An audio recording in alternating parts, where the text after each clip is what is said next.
W 等于500公斤，用来干什么？这个物重给这两个构件把它分解掉，吃掉它嘛。物重被杆子跟绳子把它平衡，平衡就是吃掉，对不对？所以将物重500分解成杆子跟绳子的分力啊。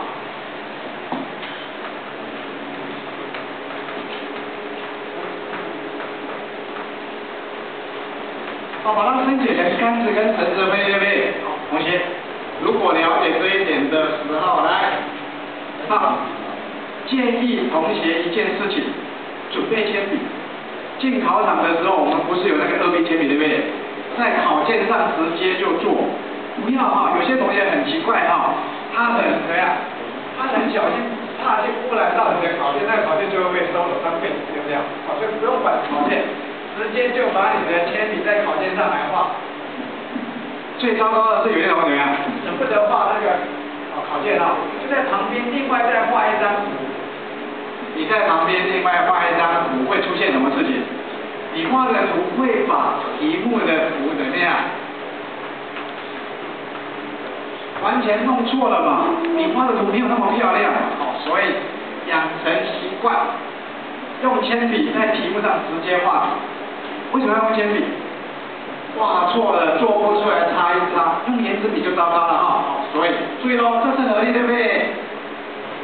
要把它分解成什么呀？分解成杆子方向，还有怎么样？绳子方向。OK， 在这边，合力是这个。起点对不对？画绳子方向。合力终点对不对？终点在这边对不对？画怎么样？杆子方向，就画出一个立三角形来。OK， 这个立三角形里面哈，这个叫做绳子对不对？这叫绳子。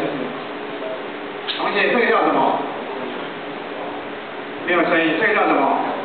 物重嘛，啊，这个叫物重对不对？所以物重是在这里哦，物重是500嘛。那这个叫什么？杆子嘛，所以这是杆子方向西，对不对？哎，斜力比这个三角形跟这个三角形是相似的哈，答案马上就出来了。我要求的是西，所以哦，上一堂课我们抄一个口诀的，对不对？